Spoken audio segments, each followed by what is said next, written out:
Hi everyone, welcome to eBeat cash alert. और आज हम बात करेंगे इंडियन एयरलाइंस के फ्लाइट क्रैश के बारे में। पहले कुछ जानकारियां जान लेते हैं हम लोग फ्लाइट के बारे में। ये जो फ्लाइट थी बोइंग 787, ये एक्चुअली बोइंग नाम की कंपनी द्वारा बनाया जाता है। और इंडिया में जितने भी सर्विस प्रोवाइडर हैं, गो एयर हो, स्पाइस जेट हो, इंडियन एयरलाइंस हो या फिर इंडिगो हो, वो लगभग अपने 70% फ्लाइट इन्हीं से खरीदते हैं।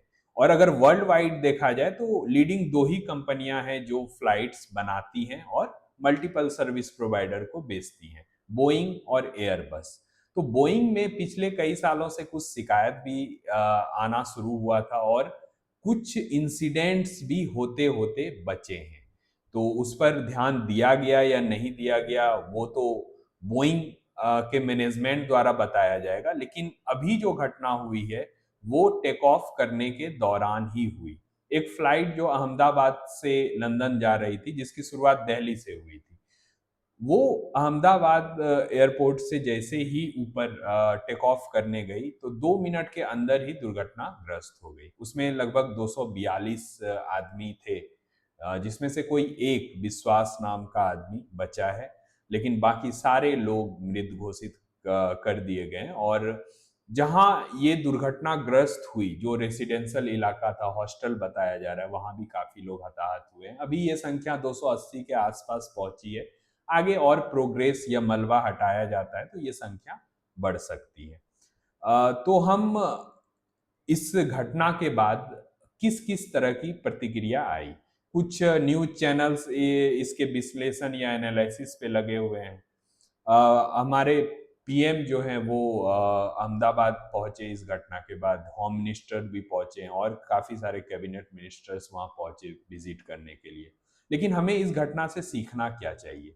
जो मॉडल है बोइंग 787, वो उसकी ये पहली दुर्घटना है। यानी कि अभी तक जो फ्लाइट सर्विसेज में थी उसकी ये पहली दुर्घटना है। तो जब भी हम किसी भी तरह का ट्रांसपोर्टेशन माध्यम यूज करते हैं, चाहे वो थ्रू एयर हो, थ्रू वाटर हो, थ्रू सरफेसेस हो, उसमें रिस्क होता ही होता है। कितनी भी कंपनियां अपने उसे परफेक्ट बनाने का दावा करती हों, उसे सेफेस्ट बनाने का दावा करती हों, लेकिन रिस्क उसमें होता ही होता है। इस दुर्घटना से हमें ये पता चल गया। इस घटना के बाद टाटा ने क्या स्टेप लिया?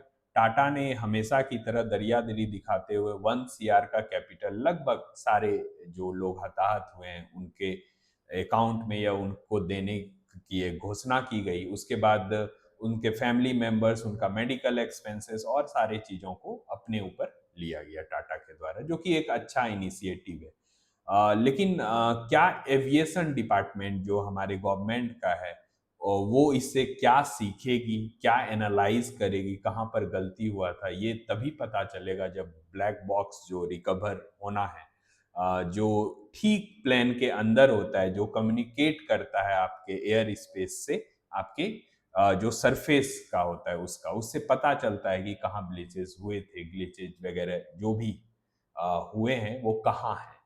तो इस हिसाब से हमें उसका वेट करना चाहिए और जो रीज़न है, जो ओरिजिनल रीज़न है, वहाँ तक वेट करना चाहिए, इससे पहले कि हम अनुमान की झड़ी लगा दें।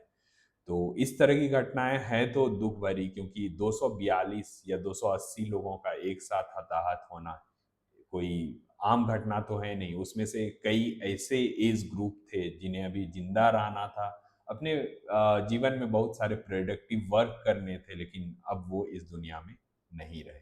तो दुख तो है इस बात का, लेकिन इसी के साथ हमें ये सीखना चाहिए कि हमसे कहाँ गलती हुई है। और इस बात का भी हमेशा ध्यान देना चाहिए कि जब भी आप ट्रांसपोर्टेशन के किसी मोड को यूज करते हैं तो आप कुछ ना कुछ रिस्क लेते ही हैं। मिलते हैं अगले इसी तरह के इंफॉर्मेटिव वीडियो के साथ, तब तक के लिए सारे लोगों को बाय।